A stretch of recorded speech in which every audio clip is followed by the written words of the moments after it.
Oke, hari ini kita akan belajar pakai worksheet keuangan ya. Jadi saya sudah persiapkan untuk kalian bagaimana kalian bisa menggunakan worksheet tersebut untuk mengerjakan tugas proyek dan juga mendapatkan pemahaman tentang menggunakan laporan-laporan keuangan tersebut ya. Oke, jadi kalian hari ini akan bersama dengan tim proyek membuat rencana keuangan dan pendanaan untuk bisnis Anda. Ya, nah jadi yang pertama kamu buat dulu proyeksi penjualan, nanti ada worksheet-nya. Kemudian kamu hitung kebutuhan dana, cash flow, ya buat per bulan dulu, lalu per tahun. Oke. Kemudian beberapa tahun gitu ya kalau bisa sih. Oke. Terus buat estimasi laba rugi. Nah untuk neraca sebetulnya saya sediakan, tapi nggak apa-apa, kalian nggak harus bikin ya. Tapi saya pengen kalian ngerti gitu apaan sih neraca. Lalu setelah itu, nah ini perhitungan saya nggak ada di worksheet ya ini ya. Perhitungan BEP unit dan RP, kalian harusnya udah bisa lihat dari slide yang minggu lalu. Lalu kalian terakhir rencanakan sumber pendanaan, kalian mau mendanakan dari siapa. Jadi komponen ini itu nanti harus masuk di dalam laporan, rencana bisnis kalian. Ya, kita akan langsung lihat ke dalam worksheet-nya. Nah, yang pertama adalah proyeksi penjualan. Untuk proyeksi penjualan itu langkahnya begini. Jadi kamu akan buat dulu data produk atau jasa yang akan dijual. Nah, saya kasih contoh aja ya di sini ya, soalnya kalian kan ada yang jualan produknya itu beneran jualan produk, tapi ada juga yang kalian itu buat software atau menyediakan jasa, kan pasti beda-beda ya. Nah, jadi saya kasih contoh aja di sini. Jadi saya kasih contoh misalnya bisa aja kalau perusahaannya training berarti digital marketing training dengan harga berapa, akan terjual berapa, dengan nilai penjualan berarti sebulan itu berapa ya. Ada yang jualan sereal, nah berarti kamu jualan sereal, kalau ini produk ya, berapa ya harga jualnya per unit, terus estimasi terjualnya berapa dalam sebulan, lalu kamu dapat proyeksi pendapatan berapa. Nah tentunya ini disesuaikan dengan produk atau jasa kamu ya. Oke, yang bagian sini ya. Terus harga jual atau per unitnya gimana Bu? Nah berarti ini kalian kira-kira aja. Kan kalian kan yang paling penting itu nggak boleh rugi gitu ya. Jadi kalian harus pertimbangkan biaya HPP kalian dan juga ukuran pasar, pesaing, tren. Itu untuk unit yang dijualnya ya. Kalau harganya yang pasti kamu nggak boleh rugi ya. Kamu hitung-hitung dulu. Oke. Lalu baru kamu buat ditotalkan ini dapat estimasi penjualan sebulan. Oke. Nah, kalau kamu udah bikin ini, berarti kamu baru sebulan nih. Ya. Gimana kalau setahun? Nah, berarti kamu akan buat proyeksi sesuai dengan bulannya. Nah, kemudian kalau kamu udah tahu sesuai bulannya, kalian bisa langsung total lalu ditotalkan gitu ya. Bisa juga kamu kalau misalnya buat total proyeksi penjualan, misalnya pengen sama dulu ngambil angka ini, baru kalian pakai weighted average atau moving average yang kemarin saya kasih contoh ya di slide, itu bisa juga. Jadi silahkan nanti boleh dibuat aja. Pokoknya ini untuk bantu kalian memikirkan hal itu. Nah, kalau sudah buat setahun, terus gimana? Nah, kalian bisa juga bikin untuk beberapa tahun, ya bisa. Saya pikir kalau bisa sih harusnya di dalam rencana bisnis kalian harus bikin sekitar 5 tahun, ya. Kenapa sih sekitar segitu? Kan kamu nggak mungkin bisa dapat pendanaan ya kalau kamu tuh nggak ada estimasi berapa pendapatan ke depan gitu ya. Nah jadi kalian mau nggak mau, walaupun saya tahu pasti tidak akan akurat, gitu ya, udah pasti nggak akan akurat. Kalian tetap akan ini aja, kalian akan buat aja kira-kiranya, ya. Namanya juga proyeksi ya, nggak akan ada pernah yang tepat gitu. It's okay. Yang penting kalian ini dulu, kalian buat estimasinya dulu. Ya, jadi misalnya nih kalau kelompoknya Delphi kan bikin sereal gitu ya. Kalau sereal kan produk ya, kamu bisa kira-kira. Kalau bikin kopi juga bisa lah, ini Deviana ya. Untuk Haryo self parking berarti kamu estimasi yang parkir berapa banyak. Setiap mobil kamu kira-kira aja dapat berapa gitu ya. Ini kelompoknya Haryo. Kalau barang branded silakan kamu juga bisa. Kira-kira itu kan produk ya. Untuk catering, Sharon rasanya juga bisa, nggak terlalu susah. Anggap aja ada berapa yang langganan. Kamu bisa sebulan malah ya kalau ada yang orang langganan. Atau per hari, penjualan per hari, penjualan per bulan. Kemudian untuk Vincentius ini juga sama ya produk ya. Ya silakan ya kamu buat mulai dengan dari sini, lalu dipandu pindah ke bulanan berapa, pindah lagi ke tahunan. Ini saya nggak tulis di tahunnya ya, tapi kamu buat aja. Lebih kurang mirip kayak gini lah ya. Nanti kamu dapat totalnya. Oke, ini baru penjualan ya. Nah sekarang kita masuk ke cash flow. Nah kalau cash flow itu seperti ini ya. Cash flow itu pengeluaran uang dan masuk. Uang masuk dan uang keluar. Nah, jadi kalian caranya gimana? Dari proyeksi penjualan tadi, ya, kamu dapat pendapatan itu kira-kira berapa? Ya, terus kamu harus masukkan saldo di awal bulan itu berapa. Nah, jadi misalnya kalian udah punya uang sendiri 50 juta ya kalian taruh dulu di sini. Ya, kalau memang udah ada uangnya yang 50 juta mau dijadiin modal, ya. Terus kamu masukin pendapatan kira-kira estimasi berapa di bulan pertama. Yang pasti kalau dari pengalaman saya selalu ya bisnis baru itu pasti bulan pertama nggak ada yang salah, nggak bisa. Tergantung ya, tergantung upaya kamu melakukan peluncuran produk ya. Bisa aja bulan pertama justru paling tinggi bisa gitu ya orang nyobain. Tapi sangat wajar gitu ya kalau misalnya penjualan juga dari awal tidak terlalu tinggi menjadi tinggi gitu ya bisa aja. Karena apa? Karena exposure terhadap customer lebih banyak. Oke. Nah, nanti kalian kalau udah tuliskan pendapatan, kalian punya total pendapatan. Nah, setelah itu kamu harus hitung pengeluaran. Ya, jadi saya tulis di sini biaya bahan pokok. Jadi misalnya kalian nanti di sini boleh bikin lah oatmeal gitu ya. Terus anggap aja ini saya ngambil contoh cereal gitu ya, gula. Nanti kamu perlebar lagi boleh ya.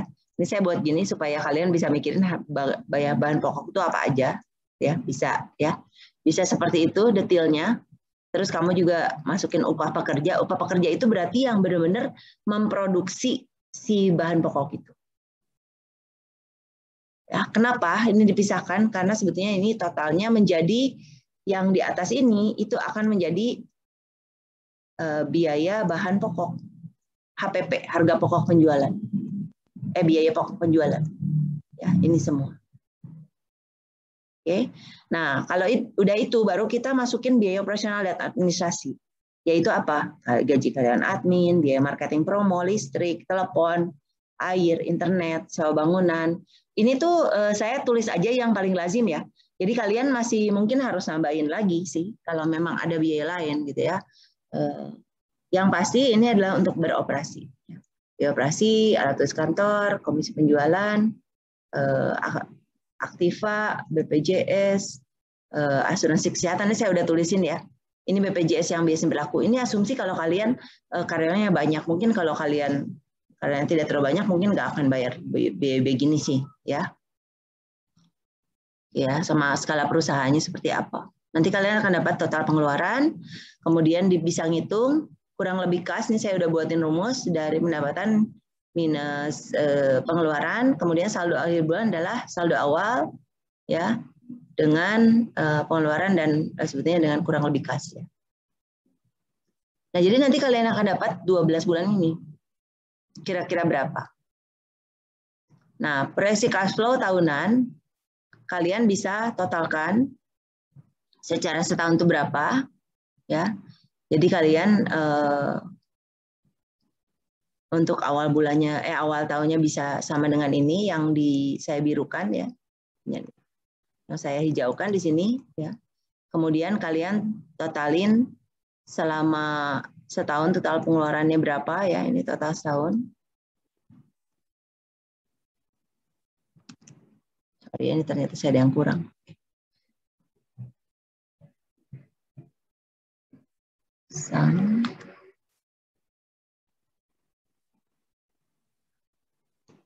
Oke ya.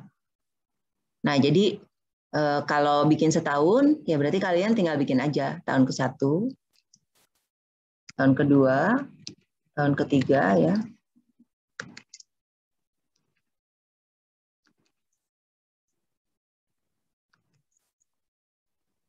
Oke ya. Nah, nanti kalian tinggal buat total pengeluaran, saldo awal. Nanti saya kasih lagi ke kalian di chat ya. Total pengeluaran, total pemasukan.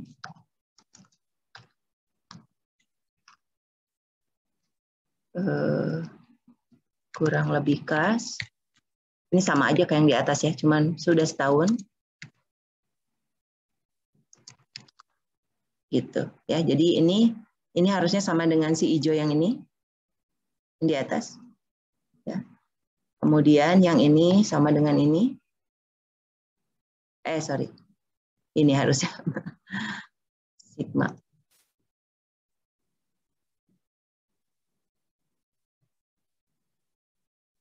Saya kasih warna lain ya. Bentar. Ini.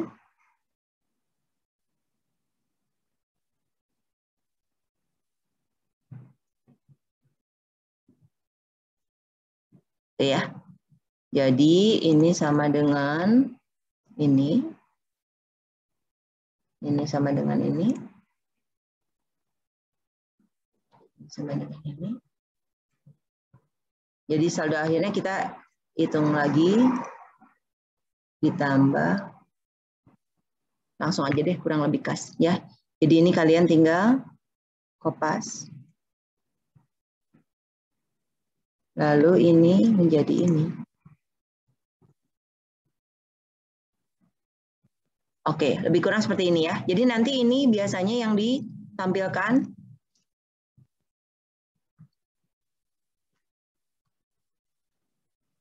sebagai rekapnya ya.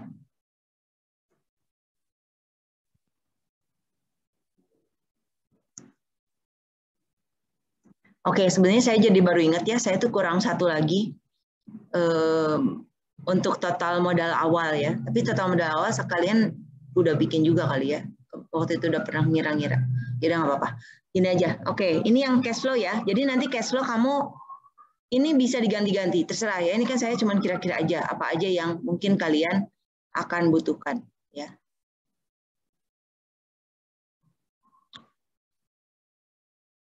Oke. Seperti itu. Saya jadi lupa ngecek. Oh ya benar, saya udah ngambil dari bawah. Oke, ini untuk cash flow ya. Nah, sekarang yang berikutnya kalian buat proyeksi laba rugi ya. Ini juga udah saya sediain, kalian tinggal isi-isiin ya.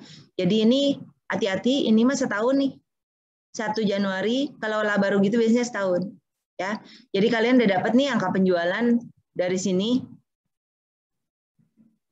ya. Lalu kalau ada pendapatan bunga boleh tulis, kalau nggak ada berarti hapus ya. Jumlah pendapatan, kalau nggak ada pendapatan lain berarti ya penjualannya aja. Kemudian harga pokok penjualan nih persediaan awal, kemudian pembelian atau barang yang tersedia untuk dijual ini kalian boleh isi saja, atau kalau di tahun pertama kamu nggak punya persediaan berarti ini 0 ya, berarti 0 dulu. Ya misalnya kalian beli produknya setahun ini dari mana? Dari sini sebetulnya sama dengan yang kalian keluarin di yang daerah biru ini. Oke, kemudian barang yang dijual berapa? Kalian bisa isikan. Ini rumus ya. Oke, kemudian persediaan akhirnya berapa? Nah, ini menjadi harga pokok penjualan. Ini sebenarnya untuk bantu ngitung harga pokok penjualan. Ya. Jadi saya udah buat rumus-rumusnya ini. Oke, nah nanti kalian akan dapat jumlah pendapatan dikurangin HPP menjadi laba kotor. Setelah itu kalian akan punya semua beban usaha, ini sebetulnya sama dengan yang ini. Ya. Jadi ini saya cuma buat kecil, tapi silahkan kalian boleh tambahkan. Ini saya malah lupa belum masukin biaya sewa. Oke ya. Kemudian kalian dapat total biaya berapa? Nah, kemudian di sini total beban keseluruhan berapa? Operasional dan administrasi. Kemudian kalian dapat laba rugi sebelum pajak penghasilan dengan rumus laba kotor minus total biaya operasional dan administrasi. Nah, kalau ada pajak, berarti kalian masukkan pajaknya berapa, lalu kalian akan dapat laba bersih. Ya. Nah, ini saya kasih catatan di sini. Kalau entitas bisnis 0,5% atas pendapatan kalau omsetnya nggak lebih dari 4,8 miliar. Ya, ini rule yang memang berlaku ya di pemerintah kita. Kalau misalnya kamu nggak bikin entitas badan ya, kalian pasti akan kena pajak progresif. Saya kurang setuju kalau kalian perusahaannya besar ya, karena terbaik itu pakai entitas bisnis. Karena kalau perorangan itu sadis lah pajaknya ya, sadis.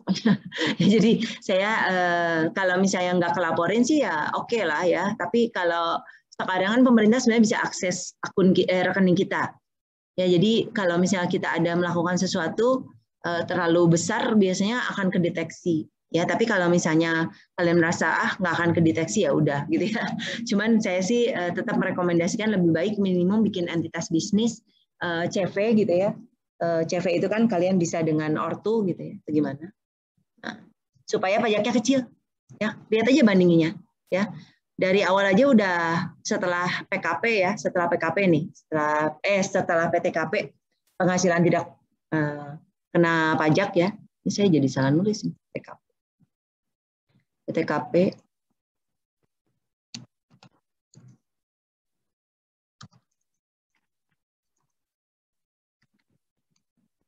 Oke ya, ini PTKP mesin. Oke, PTKP itu beda-beda tiap orang, tapi biasanya 54 juta. Ya, nah jadi misalnya gini, contoh, ya total penghasilan 104 juta dalam 1 tahun. Ya, nah berarti 54 juta PTKP, berarti kena pajak 104 minus 54 yaitu 50 juta. Nah, 50 juta itu sampai 50 juta masih kena cuma 5%. Ya, berarti besaran pajak adalah 50 kali 5%, 2,5 juta. Nah, tapi kalau misalnya penghasilannya misalnya 300 juta, anggap aja ya. Berarti PTKP-nya tetap 54 juta. Berarti kena pajaknya berapa? Berarti kena pajak itu kenanya 300 minus 54.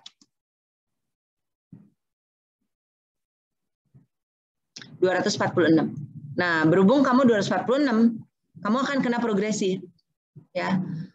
Jadi dari 24 ini kamu bisa bagi 50 juta, terus sudah 50 juta, 246 ya masih ya. Berarti kena 200 juta. Benar ya. Berarti 196 juta. Benar nggak? Ini totalin 246 ya. Nah, oke. Berarti 50 jutanya kena 5%. Ini karena di antara 50 sampai 250 juta ya, makanya saya masukin ke sini. Ini ada 20 juta, 200 jutaan di sini. Ini kena 15%. Berarti totalnya ini dikali ini. Berarti pajak kamu adalah ini. Ya, ini tarif. Ini penghasilan kena pajak. Ya. Jadi kamu kena 31 juta nih. Kalau penghasilan kamu penghasilan 500, kalau 300 juta penghasilannya kamu akan kena 31,9 juta setahun. Ya. Kalau misalnya kamu sama nih, ini perorangan ya. Kalau kamu sama tapi badan, ya, badan itu perusahaan. 300 juta ini cuman kena berapa? 300 kena tarif 0,5%. Jadi ini kali ini, sorry, ini harus pakai koma. Berarti kalian cuman bayar 1,5 juta, ya. Jadi bayangin gitu ya, kegilaan itu ya kalau misalnya kalian pakai perorangan. Dan ini tuh berlaku juga sama kalau misalnya gini nih, kamu kamu bikin software atas nama pribadi terus kamu nerima 500 juta. Itu sama loh. Ya. Jadi basically saya sangat tidak menyarankan kalau kalian udah besar, pendapatannya itu tetap lebih baik badan. Oke. Jadi seperti itu saya infokan dulu. Nah, nanti si angka ini kamu bisa masukkan ke sini. Ya, tergantung di sini total penjualan pendapatannya berapa. Oke, itu untuk laba rugi ya. Nanti ini saya bagikan lagi kepada kalian. Nah, kemudian di sini ada neraca ya terakhir ya. Tapi saya sebenarnya nggak minta kalian bikin sih. Soalnya agak susah juga ini gimana ya. Oke, baik. Untuk neraca ya, kalian cara bikinnya di sini ada aktiva lancar. Nanti kalian akan masukkan angka-angkanya ya. Piutangnya berapa? Kalau misalnya belum ada piutang tahun itu ya mungkin 0. Tapi biasanya kita selalu ada piutang ya. Kayak jadi nggak semua orang bayar gitu. Ya jadi kecuali kalian semua penjualnya cash. Kalau penjualnya cash pasti nggak akan ada. Kalau misalnya kalian minimum ya, misalnya nih kalian jual dalam harga besar, saya ngambil contoh sereal yang paling gampang. Misalnya ada kalian jualan sereal itu ke hotel, ya hotel karena dia ngambilnya setiap bulan tuh ngambilnya 100 kilo, dia nggak mau bayarnya tunai, dia bayarnya nunggu 30 hari, misalnya gini, kalian kasih waktu 30 hari paling telat untuk bayar. Apa yang terjadi pada saat Desember kalian akan punya hutang yang belum piutang yang belum dibayar oleh customer. Ya, piutang adalah pendapatan yang belum kita terima. Nah, oleh karena itu kalian terpaksa harus nulis pada saat Desember 31 Desember tersebut. Karena kalau neraca itu potret di tanggal tertentu, ya. Nah, kalian tinggal nanti masukin aja berapa persediaannya. Kalau biaya yang dibayar di muka itu misalnya gini, misalnya kalian, ini akunting banget ya soalnya ya, biaya yang dibayar di muka itu sebetulnya misalnya kalian tuh bayar asuransi untuk setahun, tapi bayarnya waktu bulan Juli misalnya, berarti baru kepake 6 bulan kan? Nah, jadi 6 bulan laginya belum kepake kan? Nah, si 6 bulannya kamu masukin ke sini. Gitu. Jadi anggap aja kalian bayar 10 juta buat asuransi yang berlaku 12 bulan. Tapi kalian baru pakai 6 bulan. Berarti di akhir tahun kalian punya yang belum kepake selama 6 bulan. Nah, si yang belum kepake itu harus masuk ke sini. Dianggap harta gitu. Ya walaupun kamu udah keluarin si biayanya. Ya. Nah, kalau aktiva tetap mah cukup jelas saya. Ini saya cuma nulis aja tanah, mesin, instalasi. Tapi memang paling banyak itu, ya. Kalau biasanya ini bagian dari investasi awal yang kamu miliki. Pokoknya kalau tetap itu yang tidak bergerak, ya.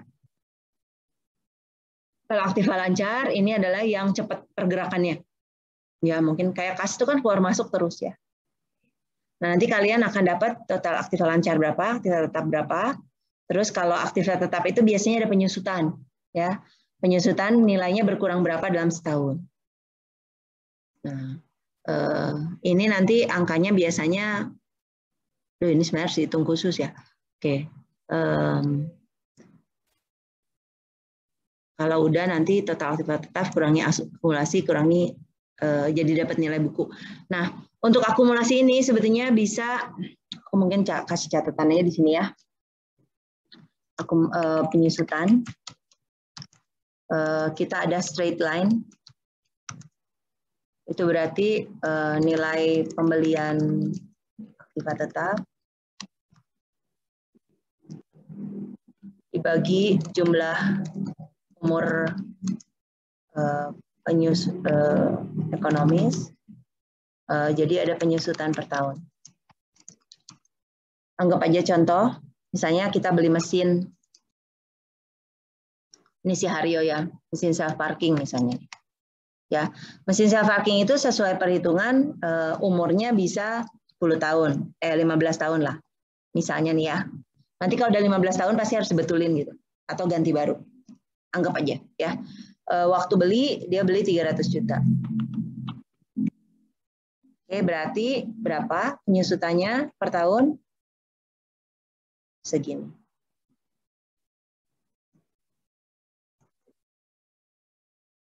Ya, berarti per tahun 20 juta. Berarti kamu nanti tinggal pasang di sini 20 juta. Ya, ini yang straight line ya, yang paling gampang. Udahlah straight line dulu lah, kalian rasanya nggak terlalu penting harus sangat menguasai laporan keuangan ini ya. Terus terang saya sebenarnya kalau ngajarin bener-bener ya, semua teori ini tuh harusnya 1 semester kali. Ya, soalnya komponennya banyak dan harus paham setiap biaya. Nggak apa-apa, ini makan buat latihan aja sama kalian buat kira-kira harusnya bisa. Nah, saya mau menambahkan satu lagi itu, saya buatin aja lah. Ini, investasi awal. Ya, jadi kalian bisa investasi awal. Kalian buat aja data apa aja, ya, barang, aset.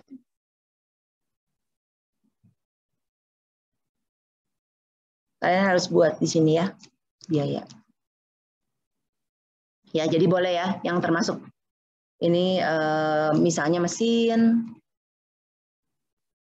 kemudian misalnya apa? Bangunan, kalau beli bangunan ya. Kalau nggak beli bangunan nggak usah ya. Kemudian apalagi biasanya sih ya paling mesin sama bangunan ya.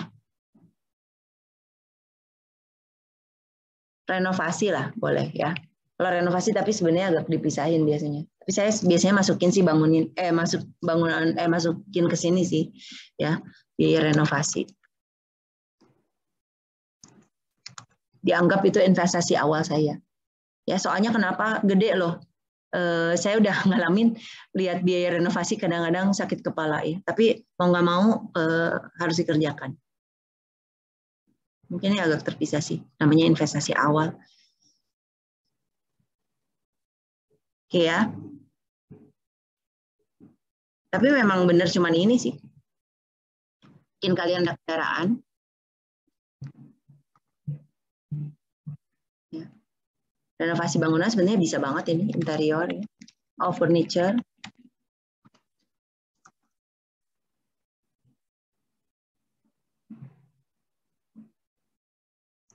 Ya nggak apa-apa lah masuk aja. Inovasi garis miring interior aja. Oke ya, jadi ini biasanya jadi investasi awal. Nanti kalian totalkan, kalian dapat berapa?